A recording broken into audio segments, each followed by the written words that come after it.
창문을 열어놓는 것만이 통풍은 아닙니다. 식물에게 있어서 통풍은 바깥에 신선한 공기가 필요한 것이 아니죠. 식물에게 통풍이 필요한 이유를 명확하게 아신다면 창문을 열지 않아도 안심을 하실 겁니다. 안녕하세요, 식물선도부입니다. 식물에게 통풍은 너무나 중요합니다. 그래서 많은 분들이 낮에 식물을 창가에 가져가고 신선한 공기를 마시게 해주고 계시죠. 추운 겨울에도 꽃샘추위가 오는 봄에도 잠깐이라도 신선한 공기를 주고자 문을 열고 창가에 두게 됩니다. 그러다가 냉해를 입어 속상해하기도 하죠.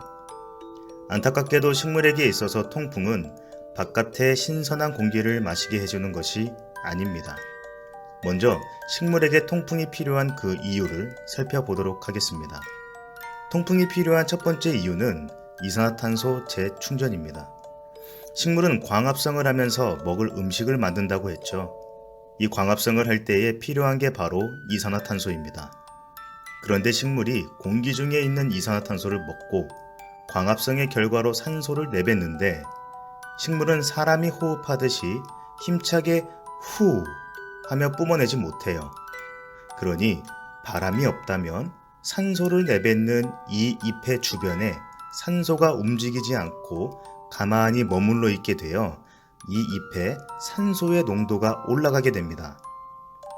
잎 주변에 충분한 이산화탄소가 없으니 광합성량이 줄어들게 되는 것이죠. 그래서 바람이 불면 잎 주변에 있는 농도가 높은 산소를 날려보내고 이산화탄소를 다시 채우게 됩니다. 그렇게 해서 광합성을 계속 할 수 있게 되는 것이죠. 통풍이 필요한 첫 번째 이유는 바로 광합성을 위해 이산화탄소를 재충전해 주는 것입니다. 통풍이 필요한 두 번째 이유는 습도 유지입니다. 식물은 광합성을 하면서 증산작용이라는 것도 함께 하는데요. 잎으로 수증기를 내뿜는 것이죠.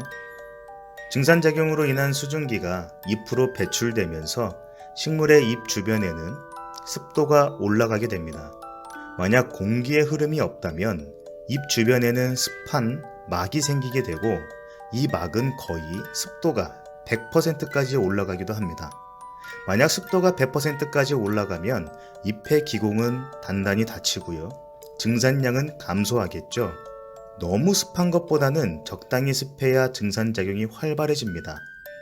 따라서 식물의 잎 주변에 습도가 상대적으로 확 올라가지 않도록 하기 위해서 통풍이 필요한 것입니다. 자, 그리고 통풍이 중요한 이유 세 번째는 바로 식물의 온도를 낮춰준다는 것입니다. 우리가 일상생활에서 온도를 얘기할 때 우리가 살고 있는 이 주변의 기온과 내 몸 안에 있는 체온을 얘기하듯이 식물 또한 기온과 체온이 있습니다. 한번 생각해보죠. 우리가 추운 겨울에도 강한 햇빛이 살에 닿으면 어떻죠? 굉장히 따뜻하죠?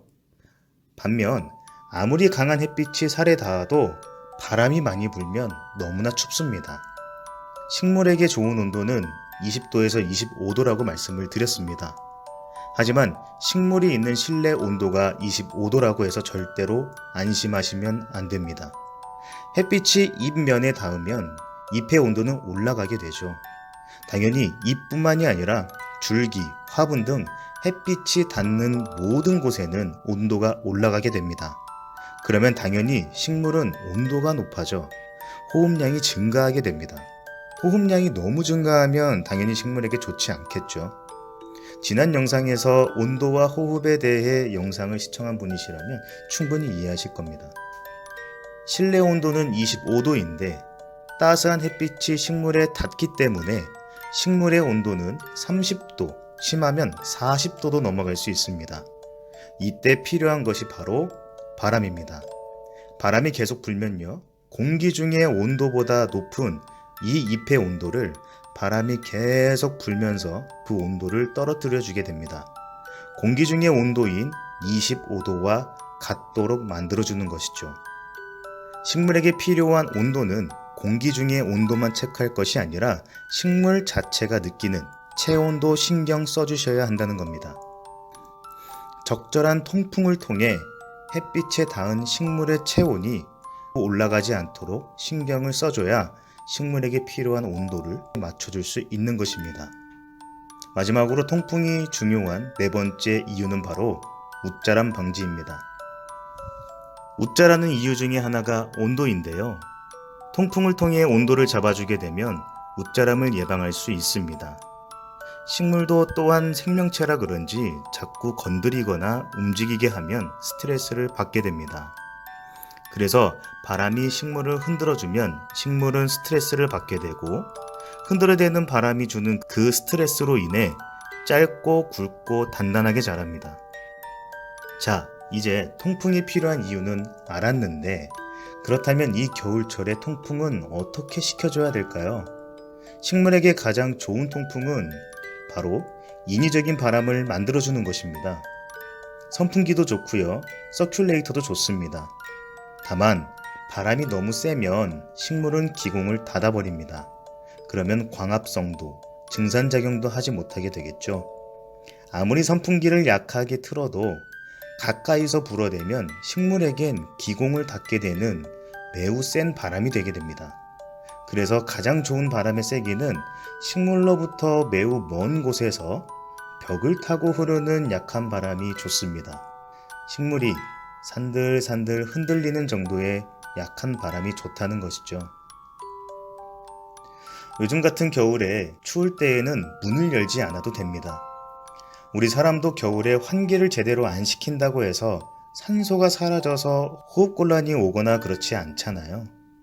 왜냐하면 창틈, 문틈으로 공기가 조금씩 들어오고 나가기 때문에 그렇습니다. 창문 틈을 전부 테이프로 완전히 막지 않는 이상 실내 공기는 조금씩 바깥 공기와 순환되고 있기 때문에 추운 겨울에 창문을 열지 마시고 실내의 공기를 순환시켜 주시는 것이 가장 좋습니다.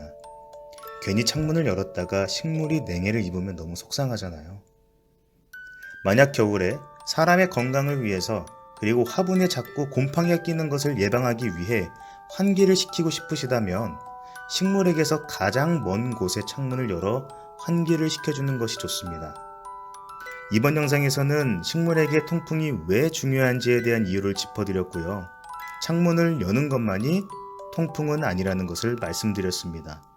이 점 꼭 숙지하시고 겨울철에 창문 열고 잠깐 신선한 공기를 맞게 해준다고 하다가 냉해를 입어 속상해하지 않으셨으면 좋겠습니다. 감사합니다.